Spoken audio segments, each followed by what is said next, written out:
وہ ملے مسلمانوں سے. اس میں کیا کون کون تھے؟ محمد علی اینڈ شوکت علی، یہ 2 بھائی تھے. ان کے ساتھ گاندھی جی ملے، ان کو کہا کہ آپ بھی ہمارے ساتھ کوآپریٹ کریے، ہم ایک دوسرے قسم کا ستیہ گرہ شروع کریں گے. اور اس ستیہ گرہ کا نام رکھا گاندھی جی نے نان کوآپریشن موومنٹ. یہ کب شروع ہوتا ہے؟ 1921 میں. نان کوآپریشن موومنٹ جین 1921. تو اس میں کیا خاصیت تھی؟ ہندو مسلم یونٹی. اس میں مسلمانوں نے بھی حصہ لیا. اور ایک اور چیز تھی، گاندھی جی نے اس ٹائم مسلمانوں کو ایک وشواس دلایا کہ ہم بھی آپ کے ساتھ ہیں، کیونکہ اس وقت انگریزوں نے خلیفہ جو تھا ترکی میں اس کو ہٹایا تھا. اس کے خلاف مسلمان کھڑا ہوئے تھے انڈیا میں بھی، اور ان کو سپورٹ کرنے کے لیے گاندھی جی نے اپنا تعاون دیا. اور جب گاندھی جی نے ان کو تعاون دیا تو نیچرلی مسلمانوں نے بھی واپس اس کو تعاون دیا. کس میں؟ نان کوآپریشن موومنٹ میں. اس نان کوآپریشن موومنٹ کو نام رکھا گیا خلافت موومنٹ بھی. جو 1921 میں شروع کیا گیا نان کوآپریشن موومنٹ، اس کو نان کوآپریشن موومنٹ بھی، خلافت موومنٹ بھی کہتے ہیں. تو اس میں کیا تھا؟ Students leave the government schools, teachers leave the government jobs, lawyers leave their jobs and practice, boycott foreign clothes. یعنی سب کچھ جو گورنمنٹ اسکول میں بچے پڑھ انہوں نے وہ چھوڑ دیا، گورنمنٹ جاب چھوڑ دیا لوگوں نے، جو وکیل تھے انہوں نے وکالت چھوڑ دی، اور جو بھی فارین کلاتھس تھے ان کو ایوائڈ کیا گیا. مگر یہ موومنٹ بھی زیادہ دیر تک نہیں چلا، کیونکہ اس کے لیے ہندوستان کو اپنے اسکول چاہیے تھے. پھر جب بچے گورنمنٹ اسکول کو چھوڑیں، اس کے لیے اس کے بدلے ہندوستان کو اپنے اسکول ہونے چاہیے تھے، مگر ایسا نہیں ہوا. اچھا، جو ٹیچرز نے بائیکاٹ کیا، لائرز نے بائیکاٹ کیا، مگر یہ زیادہ دیر تک اس لیے نہیں چلا چونکہ لوگوں کو بھی اس کی ضرورت تھی.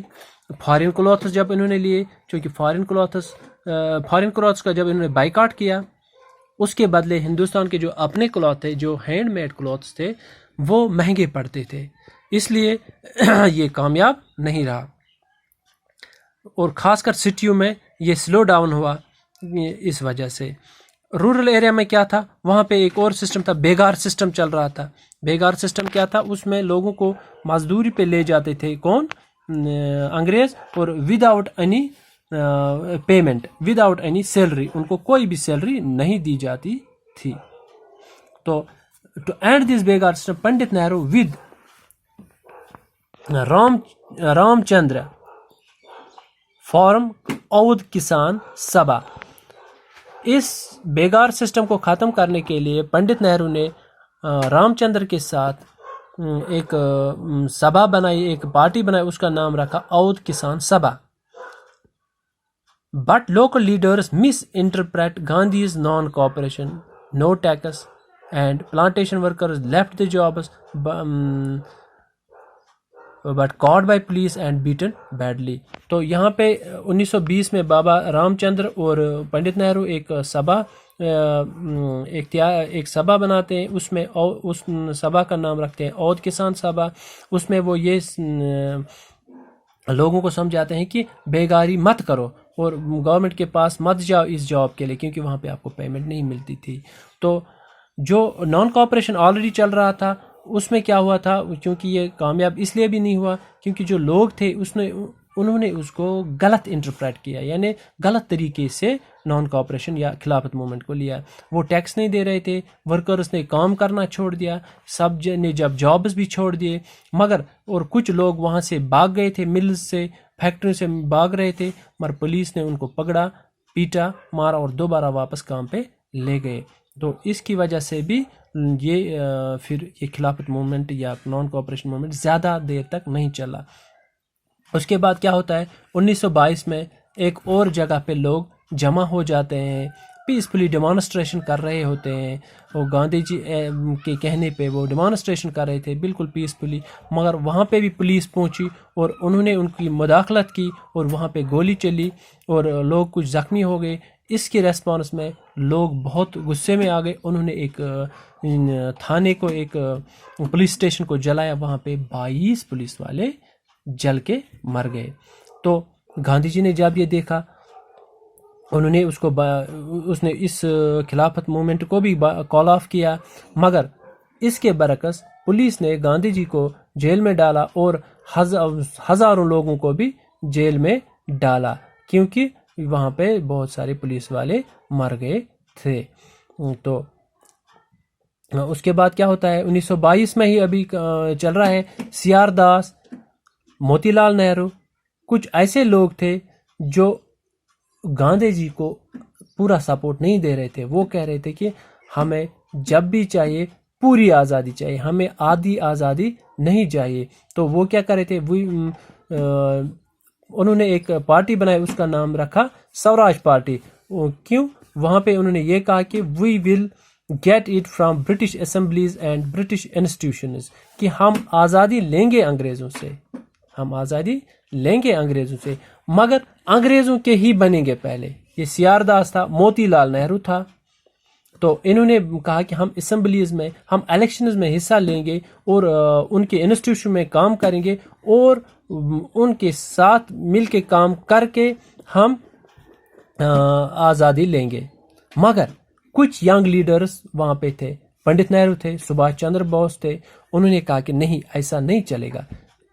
They insisted that independence will come only through movements۔ انہوں نے کہا کہ اگر ہمیں آزادی لینی ہے، وہ صرف ہمیں بائیکاٹ سے، ہمیں اسٹرائک سے اور موومنٹ کے ذریعے ہی لے سکتے ہیں۔ تو اس کے ساتھ یہ نان کوآپریشن کا چیپٹر ختم ہوتا ہے۔ After non cooperation movement the Indian leaders began to work for Purna Swaraj. کس کے لیے؟ پورن سوراج کے لیے جو ہندوستان کے جو لیڈرز تھے وہ مل گئے اور انہوں نے کہا کہ جب ہمیں آزادی چاہیے، ہمیں پوری آزادی چاہیے۔ انہوں نے ایک نیا نعرہ لگایا، اس نعرے کا نام کیا تھا؟ پورن سوراج، پورن سوراج۔ تو یہ کس کے خلاف تھا؟ یہ انگریزوں کے خلاف تھا، کیونکہ انگریزوں نے اس ٹائم کیا کیا تھا، انہوں نے ایک کمیشن لایا تھا، اس کا نام تھا سائمن کمیشن۔ اس سائمن کمیشن میں صرف 7 لوگ تھے اور ہندوستان کا کوئی بھی آدمی نہیں تھا۔ یہ جو سائمن کمیشن تھا یہ 1927 سے 1928 تک تھا۔ تو یہ کس لیے لایا گیا تھا؟ To look into the functioning of the constitutional system. When this team reached Lahore, a demonstration under Lala Lajpat Rai, Congress leaders and Muslim leaders take part in this demonstration. But in this demonstration, Lala Lajpat Rai died, which angered the Indian people. تو جو پورن سوراج کی جو party تھی، انہوں نے ایک جلوس نکالا لاہور میں، انہوں نے ایک بہت ہی بڑا جلوس نکالا اور اس میں جو ان کے ہیڈ تھے لالا لاجپت رائے، اس جلوس میں لالا لاجپت رائے زخمی ہو گئے پولیس کی وجہ سے اور وہ وہیں پہ مر گئے۔ اس کی وجہ سے لوگوں میں بہت غصہ آیا اور لوگ بہت وائلنٹ ہو گئے اور گورنمنٹ کے خلاف بہت ہی تشدد شروع کیا۔ تو اس کے بعد کیا ہوتا ہے، تو سائمن کمیشن کے خلاف نعرے لگتے ہیں، go back Simon commission, go back Simon, go back Simon, go back, ایک بہت ہی اہم نعرہ تھا اس وقت، گو بیک سائمن۔ تو اس کے بعد کیا ہوتا ہے، گریٹ اکنامک ڈپریشن آلریڈی ہوتا ہے، کہاں پہ؟ انڈیا میں، آل اوور ورلڈ میں چل رہا تھا گریٹ اکنامک ڈپریشن۔ 1928 میں جو ورلڈ وار کے اثرات تھے اس کی وجہ سے گریٹ ڈپریشن پڑا تھا ساری دنیا پہ۔ ایگریکلچر پرائسز بہت کم تھے، ایکسپورٹ ڈکلائن ہوا تھا، peasants could not pay revenue, جو کسان تھے وہ ریونیو ادا نہیں کر پا رہے تھے۔ تو اس کے خلاف گاندھی جی نے ایک اور موومنٹ لایا، اس کا نام رکھا civil disobedience movement. Gandhi kept demands in front of Lord Irwin. اس وقت جو یہاں پہ انگریزوں کا جو کارندہ تھا اس کا نام تھا لارڈ ارون، اس کے سامنے گاندھی جی نے ایک کچھ خاص مانگیں رکھی۔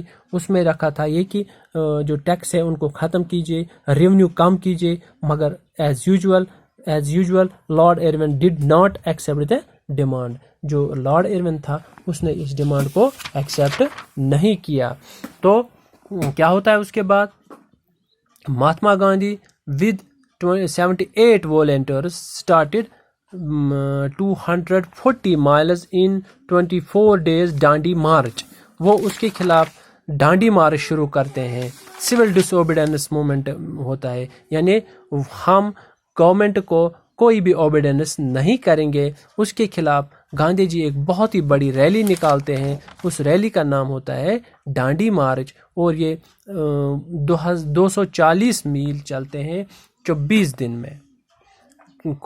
To break the government law, government کے جو قانون تھے اس کو توڑنا، اور بہت سارے جو کرول ایکٹس تھے ان کو توڑنے کے لیے گاندھی نے ایک بہت ہی بڑا مارچ شروع کیا. اس مارچ کا نام رکھا ڈانڈی مارچ، یعنی ڈانڈی ایک جگہ ہے ادھر گجرات میں، وہاں سے شروع ہوتا ہے، وہاں تک وہ جاتے ہیں. تو ان دس ریسپانس گورنمنٹ کیا کرتے ہیں؟ برٹش گورنمنٹ اریسٹڈ، کس کو اریسٹ کرتے ہیں؟ گاندھی جی along 1 lakh leaders forcefully and put a condition to stop this movement and the prisoners will be released only on conditions. کہ انہوں نے کہا گاندھی جی ہم ان کو کچھ کنڈیشنز پہ چھوڑ دیں گے. کون سے کنڈیشن؟ کہ آپ اس موومنٹ کو ڈاؤن کیجئے، کم کیجئے. اور گاندھی جی کو انوائٹ کیا، ایک راؤنڈ ٹیبل کانفرنس تھی، یہ سیکنڈ راؤنڈ ٹیبل کانفرنس تھی، اس میں انہوں نے گاندھی جی کو انوائٹ کیا. ان کے سامنے کچھ شرطیں رکھی، مگر گاندھی جی نے ان سب شرطوں کو قبول نہیں کیا، اور وہاں سے واپس آئے، اور انہوں نے پھر سے شروع کیا یہ نان کوآپریشن موومنٹ یا سول ڈس اوبیڈینس موومنٹ. کیونکہ وہاں جب وہ گاندھی پہنچتے ہیں، وہاں پہ جو وہ کانفرنس ہوتی ہے، وہاں میں ان میں کوئی بھی فروٹفل ڈیسیجن نہیں نکلتا ہے، اس لیے وہ واپس آ کے restarted civil disobedience movement. But no good response from people. یہ جو سول ڈس اوبیڈینس موومنٹ تھا، اس میں بھی زیادہ جو فائدہ ہو گاندھی جی نے جس وجہ سے شروع کیا تھا وہ اس میں حاصل نہیں ہو سکا. آج کے لیے ہم اتنا، اور انشاءاللہ الرحمن باقی کا جو چیپٹر آدھا ہے اس کو ہم کمپلیٹ کریں گے، کیونکہ یہ بہت ہی بڑا چیپٹر ہے، اس کو تھوڑا تھوڑا کر کے ہم پڑھیں گے. باقی السلام علیکم.